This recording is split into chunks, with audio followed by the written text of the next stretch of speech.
This podcast was recorded on the ancestral lands on Treaty 1 territory, the traditional territory of the Anishinaabe, Cree, Oji-Cree, Dakota, and the Dene peoples, and on the homeland of the Métis Nation. This is Humans on Rights, a podcast advocating for the education of human rights. Here's your host, Stuart Murray.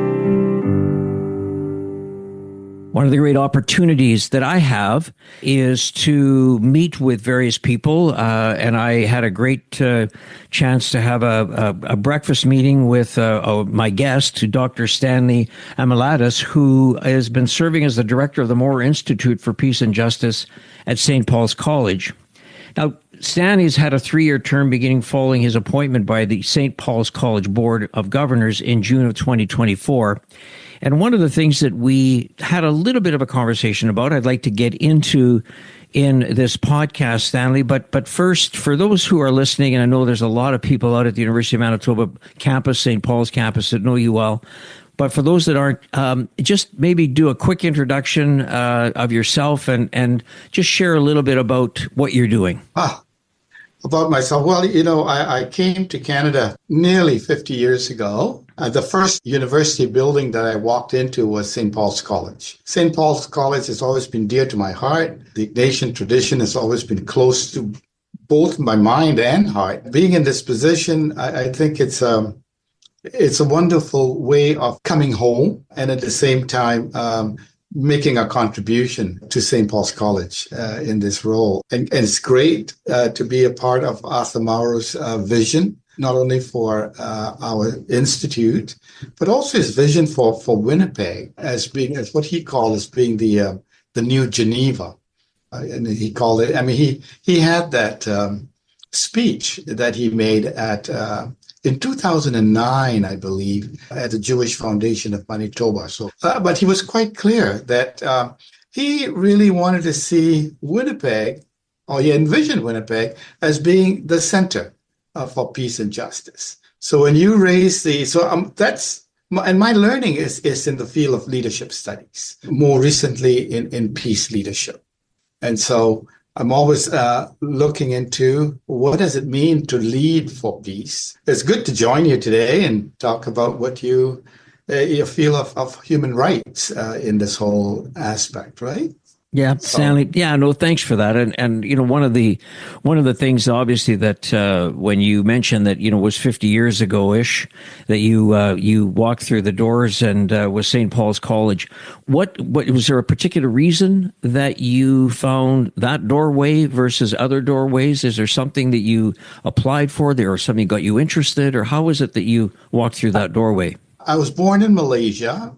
At a very young age, of course. Yes, yeah. And most people are young when they're born, Stanley.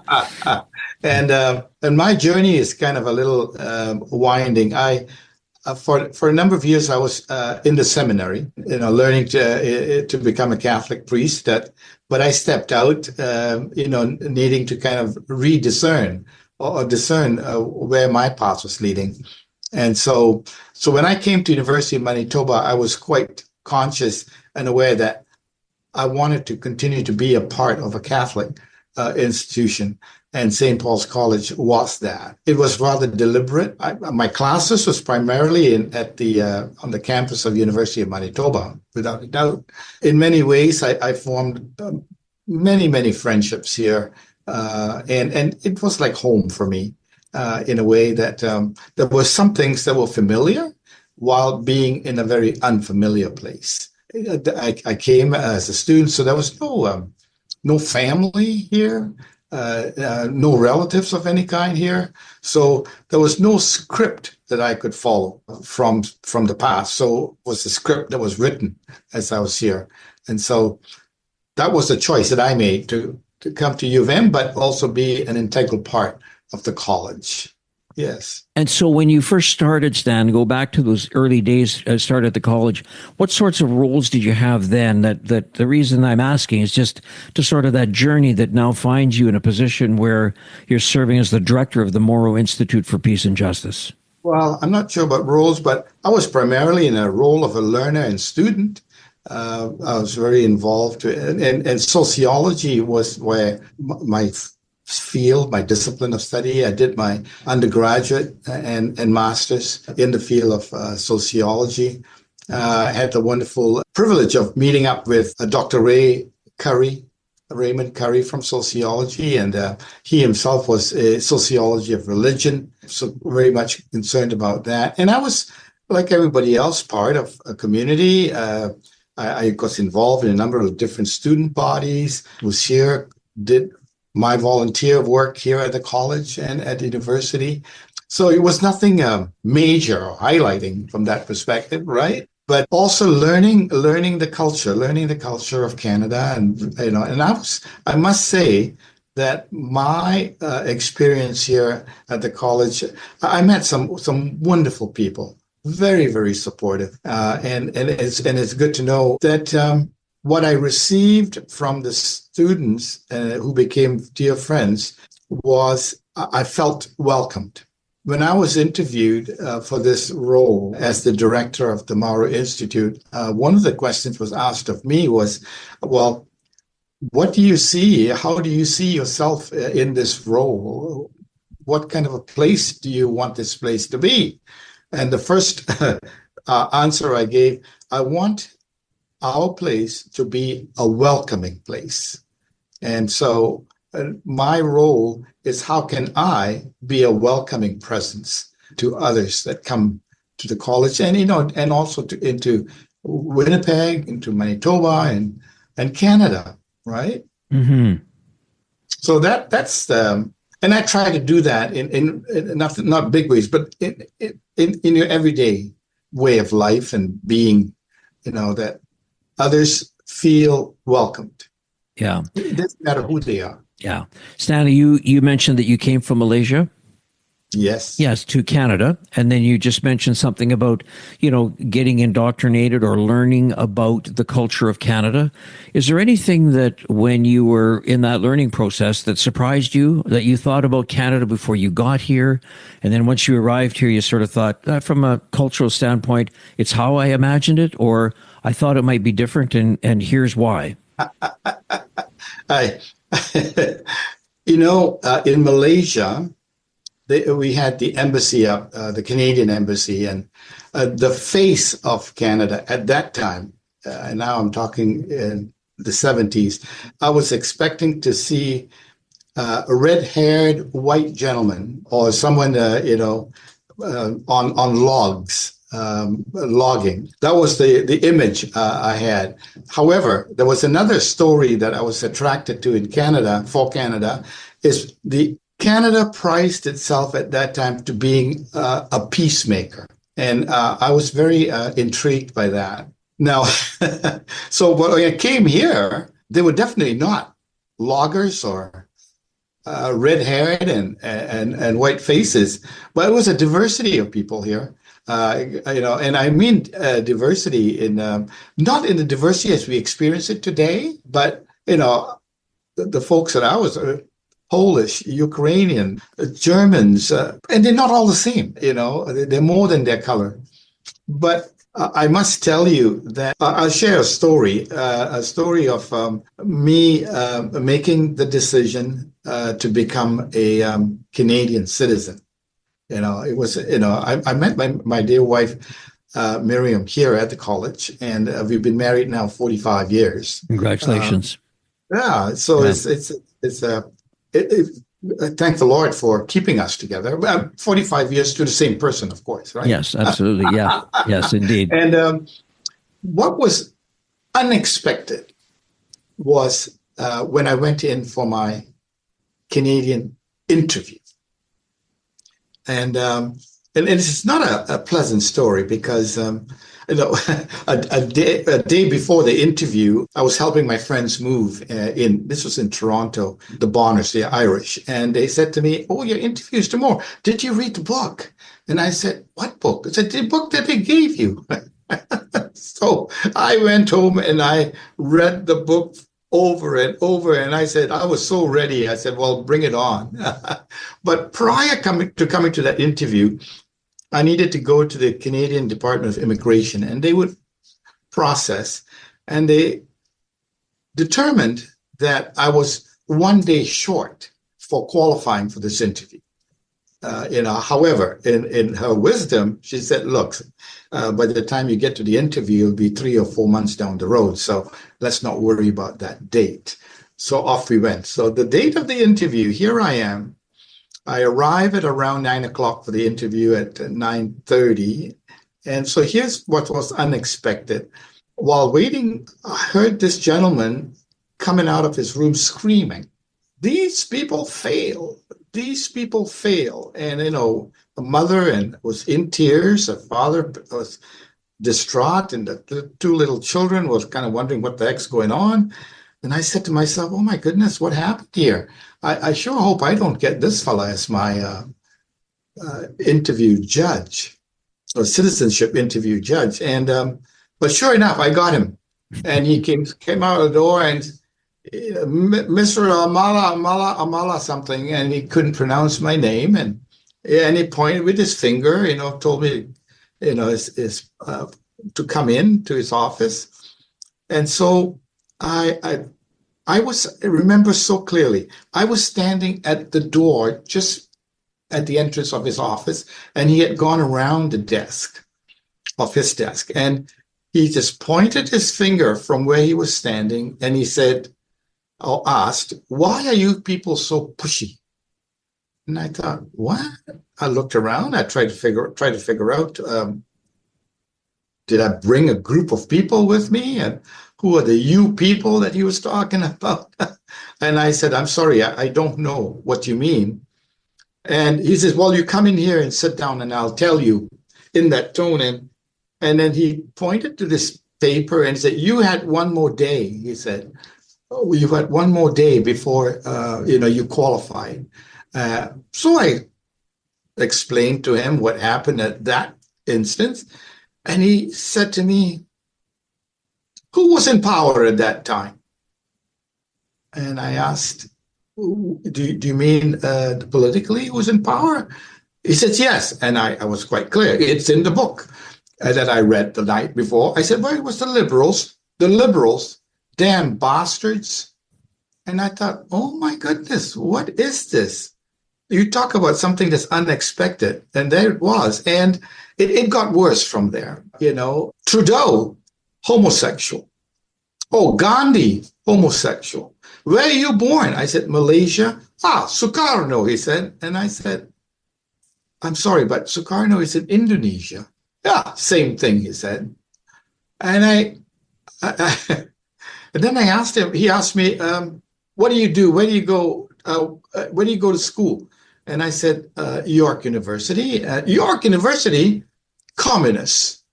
And, Stuart, it got so ridiculous that I thought to myself, well, I'm dealing with a madman. Totally. My mind. Yeah. And so I thought I'd just sit back. And I said, what about you? I said, is there something about, did you go to school at York University? Thinking he might have. He says, no. He says, I'm from Hungary. The Russians came and I was never given an opportunity to go to school. So there he was. I mean, I kind of felt his pain, but was no reason for him to be using his position of power in that way. But I also understood that anger. So I kept it in place. And so finally, he kind of started signing things off. And then he said, well, you come back on this date for the swearing in. But he had not asked me anything about nothing in the book, eh? Nothing in the book. Yeah. Oh, yes. Another time he pointed to a picture. There were three gentlemen in that picture. And he said, well, you know who this is? He said, it looks like that's Brian Mulroney, our prime minister, and that's in the book. And, it looks like, no, the person next to him, I said, well, that looks like, Minister Wilson. He was the finance minister. He said, no, who's in the middle? And it was him. And he said, really? No, without me, they would not get their votes. Right. So right away, I thought, okay, this man is appointed here, and so on and so forth. But he wasn't that power. So finally, he said, you come back and do the swearing in. I said, I had to ask. I said, look, I just need to ask you, I said, why do you think I will make a good Canadian to receive the citizenship? He started again pointing his finger at me. He said, I know you, he said. You hate communists. So he gave me a definition of what it means to be a Canadian. Stan, I am a Canadian and I hate communists. It was now that experience, to rest that story came out and Val Maroney removed him from that role. And so it kind of really, this was after the Charter of Rights and Freedom. Right. And in that position where I was seeking Canadian citizenship, and yes, I was also a permanent resident, I felt what's in the Charter of Rights being violated. Just being violated. And so that kind of made me think about rights and freedoms a little differently. And I guess this is what we want to kind of talk about. Mm-hmm. It is wonderful, and we are privileged as Canadians to have this charter of rights and freedoms. It is possible because we are a nation state that protects all its citizens, including permanent residents, right? Many countries don't have that luxury.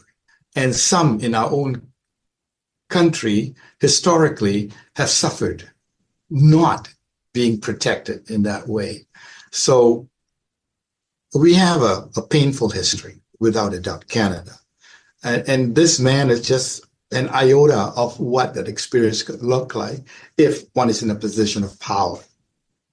And one thing that I asked myself was,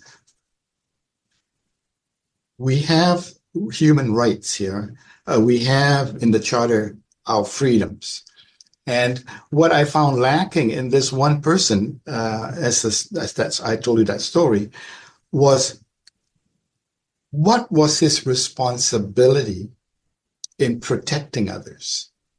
Even though we have that rights and responsibilities, what is our responsibility as individuals and as a collective? What is our responsibility for taking care of other people as people? First, recognizing them as people, right? And not as tools to be used for whatever we want them to do. What do we do to care for their well-being? That is our responsibility. Now, that responsibility is not written in the Charter. That legalistically, it's their legal framework, but responsibility goes somewhere else. Where do we take responsibility? Who are we responsible to? And it is in that taking responsibility that I think we give each other the opportunity to hear, to tell our stories, to honor the stories that are being told, and at the same time, not being reduced to silence. We cannot be paralyzed. And so when you asked me to be on board with this interview, I was really thinking about that, and I believe Victoria has rights and responsibilities.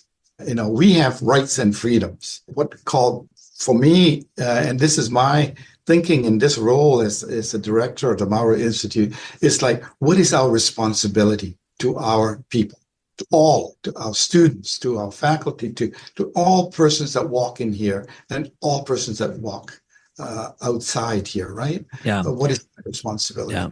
Stanley, let me ask you a couple of questions. Thank you for sharing that story. It's a little alarming, and you think about when it happened years ago. It's irrelevant, that it happened a long time ago, but there's something quite eerie about what you just talked about, that maybe if you think about things that are happening in 2025, south of the border, those issues become very much the empowerment of an individual, who this particular individual took that to an incredibly wrongful area, but had the ability to kind of put you on the other side of a desk and kind of lecture to you. And I want to talk about rights and responsibilities, Stanley, but I'd love to get your thoughts on, you were faced with a man who indicated that he'd come from a communist country, a Hungarian, and sort of given this sort of sense that, he's here in this country, Canada, because of freedom and opportunity. And yet he took a role of almost becoming a dictator that he escaped from in Hungary to use that power on you as somebody he never knew, somebody he didn't know. And I'm always fascinated why people who have suffered, under whether it's been dictators or whatever it may be from a human rights perspective, why he wouldn't have reached across the table and embraced you and said, I understand why you want to come here. I understand, what I've been through. I understand what you may have been through and why you're trying to find a chance of hope and opportunity in Canada, but chose a totally different path. And I wondered if you could make a comment in your mind why that might be. Sometimes you want to leave these things to the psychologists. I can only tell you from the perspective of what I heard and saw. What I saw in the man's face and tone was anger. What I saw in that face and tone was being really troubled. There are different ways in which you can respond to anger, if that is true. There is a sense of trauma I could sense, as he told me about how the Russians were there and they prevented him from going to university. You could hear it in that tone of anger. It was coming out. Strangely, what I felt compassion for him. So I wanted to find a way of talking with him, but at the same time, knowing in that room at that particular time, the context was such that, he was the judge and I happened to be the applicant. So I didn't want to, I needed to find a way to talk to him, but I knew I couldn't because he was not there to listen. Right. I asked 2 questions. That's all I asked in that whole thing. I did not give him a response to his comments, but I asked him 2 questions. One, I asked him about his story. Like, what is it, And he told me that story. Yes. Yeah.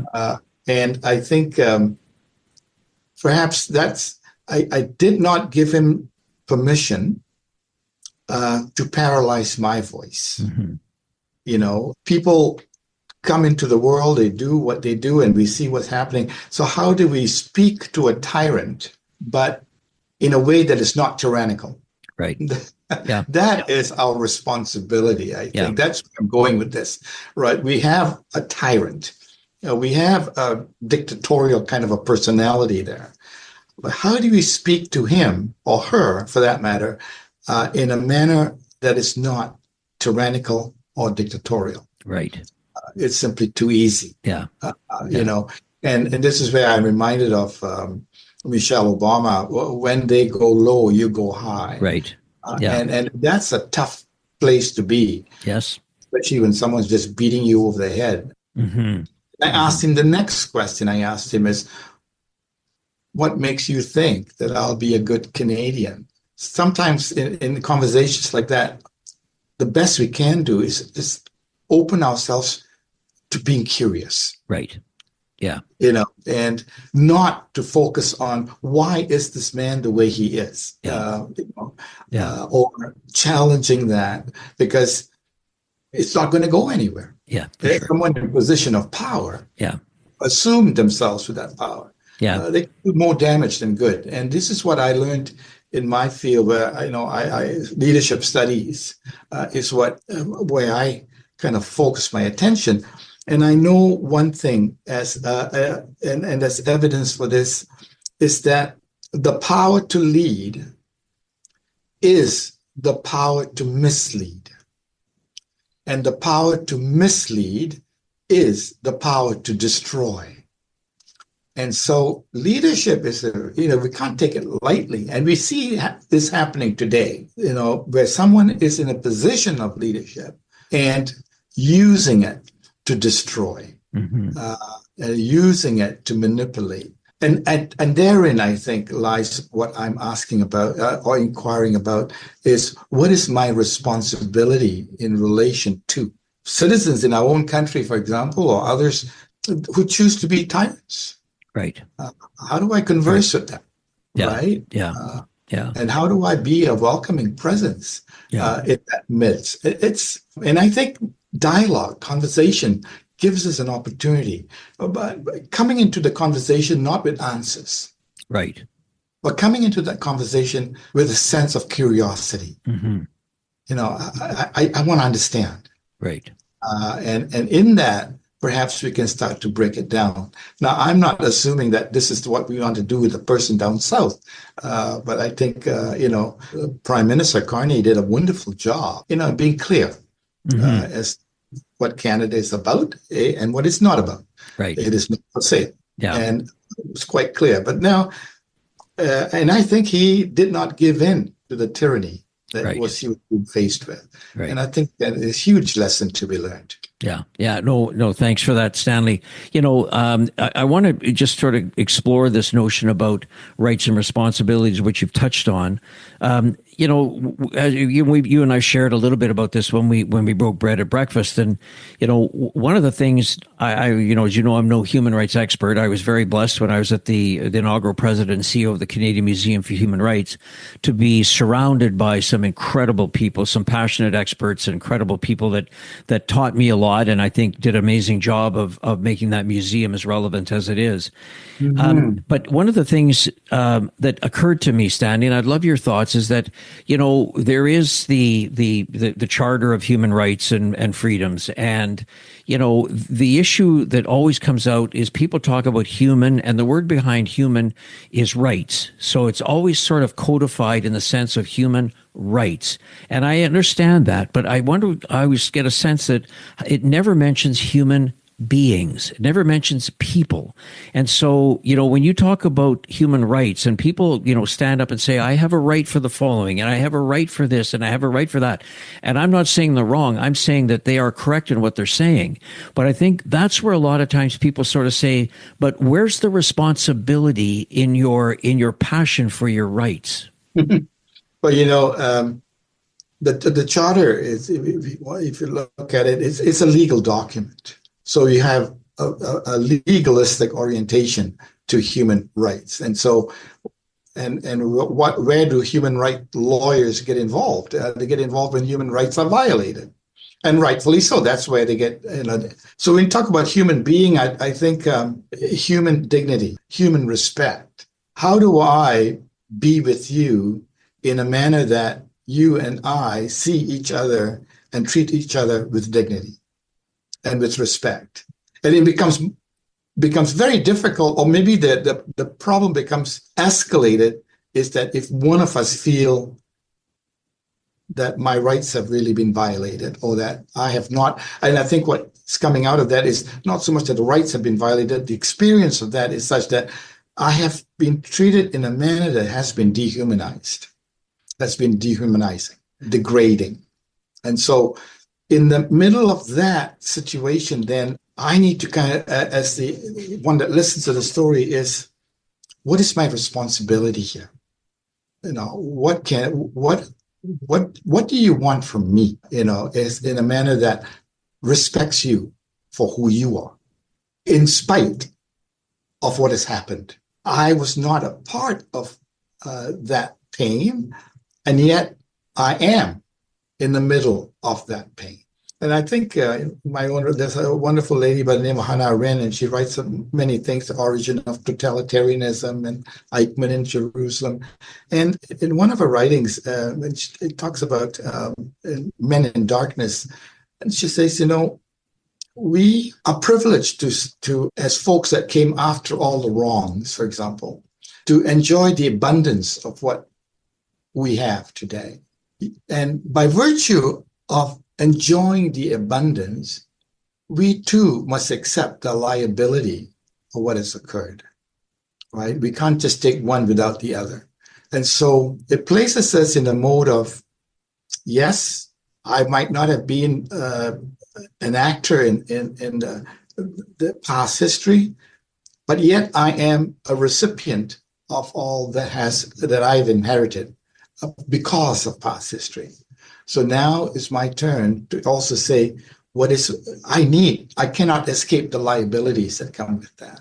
So how can I talk with you, And I think we can't just go from one to the other. There's no straight road to responsibility.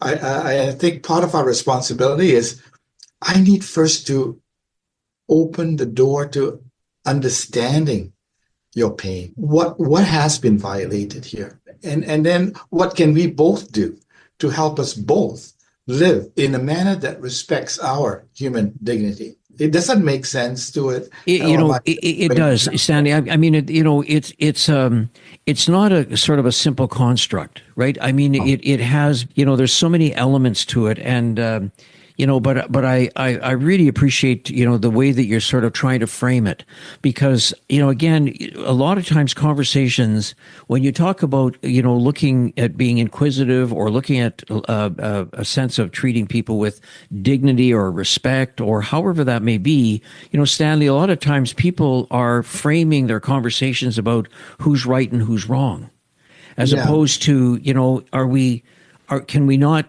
go down that path, but look and say that there's differences clearly in the way that we're approaching something. But to say who's right and who's wrong, I mean, that's a dead end conversation. So from your experience, how would you back that up and try to reframe it? Maybe I could offer you another story as a way of reframing. And it's not my story. It's a fellow by the name of Heinz von Forrester. And, he's in the world of the second order cybernetics and all that wonderful stuff. And I read in one of his conference presentations, he shared that a story about a boy who was living in between an Arab neighborhood and a Jewish neighborhood. And what divided these two neighborhoods was a street that ran in between. Now, growing up as a boy, he would straddle on both sides. He would be playing with people on one side of the street, playing with folks on the other side of the street, talking to one, talking to the other, and just being a boy, a child, right? And that boy, when someone asked him, says, "Oh, so you play with both people on both sides?" He says, "Yes." He says, so he tell me, he said, "Who's right? Who's wrong?" Because of all the tensions that exist. And the little boy answered, "Well, they're both right." And the man answered, "Well, surely that cannot be," he says. "Sure, one has to be right and one has to be wrong." And the boy said, "No, the question is not right or wrong. And the problem is not who's right or who's wrong. The problem is trust. It's trust. Trust has been betrayed, right? So the conversation needs to occur at another level, not at the level of right and wrong, but the level of how have we betrayed you? How have I felt betrayed by you?" And I felt a sense of betrayal when I was in the middle of that conversation with that particular citizenship. It was a real betrayal of trust. He was put in a position of trust, but he betrayed that trust by doing what he did. Now, take that to a larger level and you can see, right? So, I'd encourage everyone, listening in to kind of say, maybe we've been asking the wrong question. Who's right? Who's wrong? That is the wrong question. For the sake of human dignity and for the sake of human respect, let's talk about trust. Mm-hmm. And what do I need from you? And what do you need from me? Right? And in order that I trust you or you trust me, I need to be with you in a manner that is worthy of your trust. And so we build. Right. That's where I would start. Yeah. No, thanks for sharing. That's great, Stanley. I appreciate that. Listen, I love the conversation, but there's a couple of things that I need to ask of you just to sort of get a sense from you. You taking the role as director of the Mauro Institute for Peace and Justice at St. Paul's College. A lot of people would know that name. Not everybody had the opportunity to meet Arthur Mauro. What was your first impression when you met Arthur Mauro? Well, to be honest, I met the man once. He was at a reception here. what I saw was a man who kind of shied away from limelight. He was a shy person. He was talking to people very soft in his, the best I can share with you, Stuart, on that is the stories that I've heard about Arthur Mauro, but I have not met him. I've had the privilege very recently to meet two of his daughters who came in from the Yukon and one from Yukon and the other from Salt. Yeah, right. On the West Coast.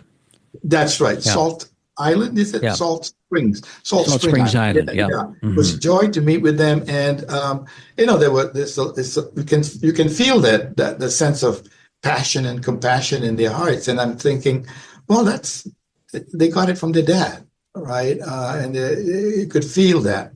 But what I do know, this is from what I'm reading, not from knowing him. I mean, he talked about how Winnipeg kind of evolved over the years. I mean, he told in his story about, there was only a limited number of folks from the Judaic faith were accepted into medicine. And he talked about how the Catholics were treated in Winnipeg. And he had many of these very divisive situations, conditions, right? But yet he said Winnipeg evolved. And today, at that time, the CMHR was just about to become a reality in 2010. But what struck him most, this was his vision, that he envisioned Winnipeg as being a cultural center for hope. And he used that example. His experience at the University of Winnipeg was really one of human interaction, one of reasonable conversation or conversations based on reason. The University of Manitoba became a place where people could converse with each other with reason. And today, there is a bit of a huge tension you can see, especially what's happening around the world. So I think as far as I'm here, I'm very determined, to tell you the truth. Says, what can I do to help Arthur Mauro's vision of Winnipeg being a cultural center for hope to be a reality here? And what kind of conversations do we need to have with ourselves such that hope is not just wishful thinking, that we can actually work on something to make our world the world that we want it to be, in a manner that respects our dignity and our respect for each other, right? Mm-hmm. That's where I'd go with that. Yeah. I did, Stanley, I had a great chance to spend time with Mr. Mauro, having lots of discussion. We used to talk a lot about the, kind of the construct of peace and justice and human rights. How do they fit together? Which is, kind of, we sort of joked and said, which came first? Which is the element of first? And I mean, it was more in a way of humor to sort of just go through a conversation. But I would say that from what I've heard you and I've listened to you, not just on this podcast, but through a couple of meetings that we've had, and certainly when we broke bread, you have a genuine passion for what you're doing, and you have some really interesting lived experience to share. And I think some of those are the elements that I think that allow people to get a sense of understanding. When you speak, you talked a little bit about the mind and the heart.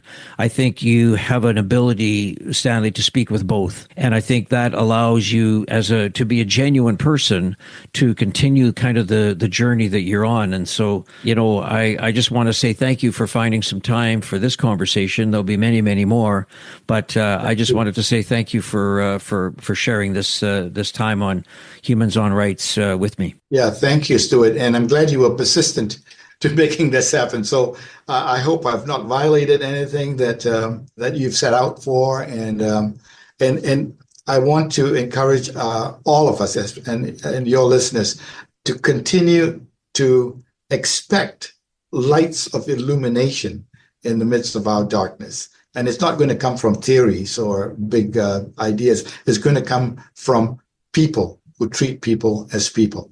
Thank you, sir. On that note, Dr. Stanley Amaladas, thank you so much for your time. Thank you. Bye for now. Thanks for listening to Humans on Rights. A transcript of this episode is available by clicking the link in the show notes of this episode. Humans on Rights is recorded and hosted by Stuart Murray. Social media marketing by Buffy Davey. Music by Doug Edmond. For more, go to humanrightshub.ca. Produced and distributed by the Sound Off Media Company.